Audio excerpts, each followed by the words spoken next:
ধর্ষণ নির্যাতনের শিকার শিশু আসিয়ার মরদেহ কিছুক্ষণ আগে ঢাকা থেকে হেলিকপ্টারে নেওয়া হয়েছে মাগুরায় গ্রামের বাড়িতে। এখন সেখানে চলছে আসিয়ার জানাজা। আমরা সরাসরি যুক্ত হচ্ছি সেখানে।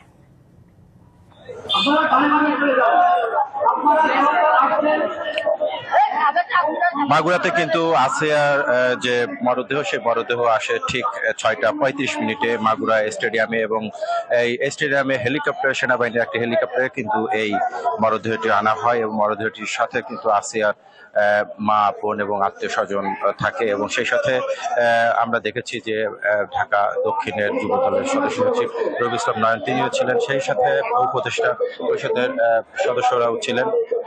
আমরা দেখেছি যে এখানে মাগুরাতে কিন্তু এই আসিয়ার মরদেহের সাথে আমরা এনসিপির যে নেতৃবৃন্দ অর্থাৎ হাসান আব্দুল্লাহ এবং সাদিস আলম সহ অন্যান্য নেতৃবৃন্দও কিন্তু এসেছে।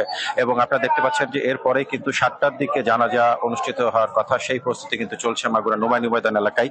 নোমাইনি ময়দান এলাকায় ইতিমধ্যে হাজার হাজার মানুষ কিন্তু চলে এসেছে, এবং বিভিন্ন জায়গা থেকে বিভিন্ন বয়সী মুসল্লিরা কিন্তু আসলে এই হৃদয় বিদারক ঘটনার কিন্তু তারা বিভিন্ন সময় নিন্দা জানিয়েছে এবং তারা দোষীদের ফাঁসি দাবি করেছে। আমরা দেখতে পাচ্ছি যে নোমাইনি ময়দান এলাকায় কিন্তু জানাজা প্রায় শুরু হয়ে যাবে, এবং সেই প্রস্তুতি কিন্তু সামনের দিকে চলছে। ইতিমধ্যে কিন্তু জানাজা আমরা দেখতে পাচ্ছি যে শুরু হয়ে গেছে। এখানে নোমাইনি ময়দান এলাকায় প্রায় 10,000-এর বেশি মানুষ কিন্তু এখানে আমরা দেখছি সমবেত হয়েছে এই শিশুটির জানাজায়। এবং ইতিমধ্যে আমরা দেখতে পেয়েছি যে সামনের পর্যায়ে অর্থাৎ যেখান থেকে জানাজা অনুষ্ঠিত হচ্ছে সেখান থেকেই কিন্তু ঢাকা থেকে আগত অতিথিরাও রয়েছে, সেই সাথে মাগুরার বিভিন্ন পর্যায়ের কিন্তু ব্যক্তিরা কিন্তু ইতিমধ্যেই এই জানাজা এসেছে।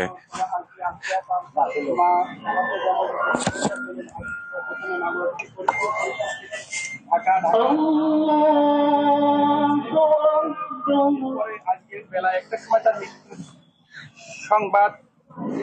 সংবাদটা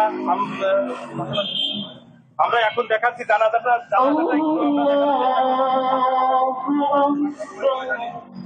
আপনারা সবাই দেখছেন যে হাজার হাজার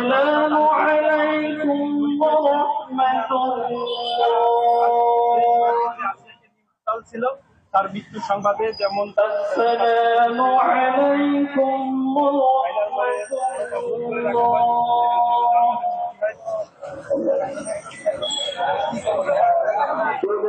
ইতিমধ্যে কিন্তু জানাজা শেষ হয়ে গিয়েছে, এবং এখনই আসিয়ার মরদেহটি কিন্তু নেওয়া হবে জারিয়া গ্রামে, অর্থাৎ শ্রীপুর উপজেলা জারিয়া গ্রামে এখনই তার মরদেহটি নেওয়া হবে বলে আমরা জানতে পেরেছি, এবং সেখানেই তাকে দাফন সম্পন্ন করা হবে পরিবার সূত্রে আমরা জানতে পেরেছি।